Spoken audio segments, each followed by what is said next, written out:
আজকে প্রথমবারের মতন খুব মজাদার একটা কাজ করতে যাচ্ছি, আর তা হচ্ছে বাজার করা। তো চলেন। হ্যালো এভরিওয়ান, আসসালামু আলাইকুম। কেমন আছেন সবাই? আলহামদুলিল্লাহ, আমরা আপনাদের দোয়ায় অনেক বেশি ভালো আছি। আর এই যে দেখছেন, বাতাসে এলোমেলো হয়ে ছুটছি বাজারের উদ্দেশ্যে। আব্বু আম্মুর কাছে আসলে কখনোই আমার ওইভাবে বাজার করতে যাওয়া লাগে না, বা কখনোই বলতে একদমই যাই না। কিন্তু এইবার এই প্রথম হচ্ছে বাজারের উদ্দেশ্যে গন্তব্য। কারণ হচ্ছে আব্বু সারাদিন ডিউটিতে এত ব্যস্ত থাকে যে ওইভাবে করে বাসায় সময় দিতে পারছিল না। তো বাসায় কিছু টুকটাক জিনিসপত্রের দরকার ছিল, আর যেগুলো আনতে আমাদেরকেই যেতে হবে। মানে যাব, আমরা নিজেরাই ইচ্ছা করে বলেছি যে যাব। তো এই তো যেমন বলা তেমন কাজ, চলে যাচ্ছি।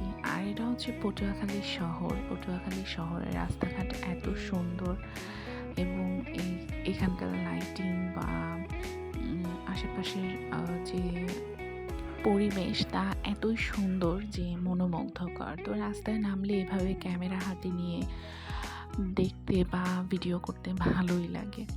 তো এইভাবেই এইখানকার রাস্তাঘাট দেখতে দেখতে আমরা বাজারে চলে যাব।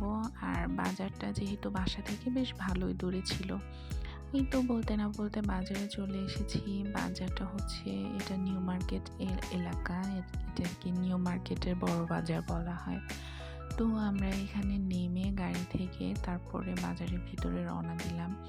এটা হচ্ছে মাছ বাজার। মাছ বাজারটাও বেশ ভালোই বড়, মানে ছোটোখাটো একটা সদর এলাকা, তারপরও বাজারঘাট বেশ ভালোই জাঁকজমক বা জমজমাট ছিল।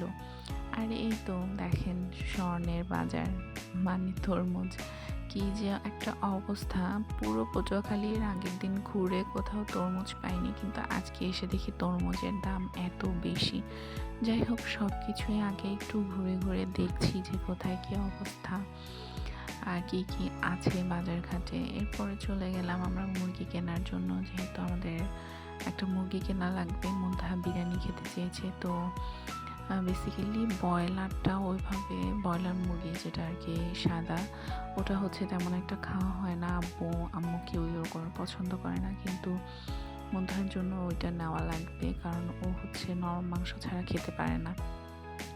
তো যাই হোক, মুরগি এটা কিনে তো জবাই করে এটাকে ছিলে একদম পরিষ্কার করে এখান থেকে নিয়ে যাব। তো আমি দেখছিলাম ভালো করে যে ওরা ভালো করে পরিষ্কার করে দেয় কি না।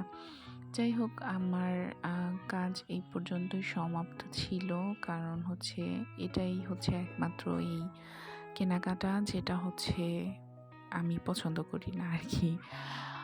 এরপরে আমরা তারপর তরমুজের দাম বেশি হলেও কিছু করার নেই, একটা তরমুজ নিলাম। আর তখন হয়তো বা দুপুর 12টা 12:30 বাজে। এত সকাল সকাল কারা ইফতারি কেনে? আমি দেখলাম যে প্রত্যেকটা দোকানে ইফতারি বানিয়ে ভরে সাজিয়ে রেখেছে। আমি একটু দেখে অবাকই হলাম যে এই সকাল 12টা 12:30টার মধ্যে কে এই ইফতারিগুলো কিনে নিয়ে যায়। এরপরে আমরা কিছু টুকটাক ফল কিনলাম বাসার জন্য, নিজেরা খাবো তাই। এরপর আমরা হচ্ছে বাসার উদ্দেশ্যে আবার রওনা দিলাম। এটা ছিল সার্কিট হাউসের সামনে। সার্কিট হাউসের সামনেটাও বেশ ভালোই গোছানো গাছানো ছিল। রাস্তাঘাটগুলো বেশ ভালো বড়। ক্যামেরার ভিতরে কতটুকু দেখে বোঝা যাচ্ছে, আমি আমার ক্যামেরার রেগুলেশন ভালো না থাকার কারণে ওইভাবে করে হয়তো বা আমি ভিডিও ক্লিপগুলো নিতে পারি না, কিন্তু যতটুকু পেরেছি ততটুকু আপনাদের সাথে শেয়ার করি। এই তো রাস্তাঘাটের অবস্থা একদম ফাঁকা ছিল। আর এত বড় বড় রাস্তা আমাদের কাছে মানে খুব ভালোই লাগে। দিনের বেলা যেহেতু আমরা খুব কম বেরিয়েছি, রাতের বেলায় বেশি বেরোনো হয়েছে। আর এরকমের ছোটোখাটো অনেকগুলো ছোট বড় মিলিয়ে অনেকগুলো মনুমেন্ট বা ভাস্কর্য তৈরি করে রাখা হয়েছিল। আর এটা হচ্ছে আমাদের বাসার পাশে। এখানে সবগুলোই প্রায় সরকারি অফিস আছে এখানে। আর একটু বাসার গেটের সামনে চলে এলাম। এবার গেট খুলে বাসার ভিতরে ঢুকবো। আর আল্লাহ জানে যা যা এনেছি আম্মুর পছন্দ হয় কি না। এই তো টুকটাক সব মিলিয়ে আজকের দিন ছিল আমাদের বেশ ভালোই। যেহেতু আর আমার জামাই ইদানিং একদম ৫ ওয়াক্ত নামাজ পড়ে। ইদানিং বললে ভুল হবে। আলহামদুলিল্লাহ, আল্লাহর কাছে শুকরিয়া। আ প্রায় ২ মাসের মতন হয়ে গেছে কন্টিনিউ সে ৫ ওয়াক্ত নামাজ পড়ে।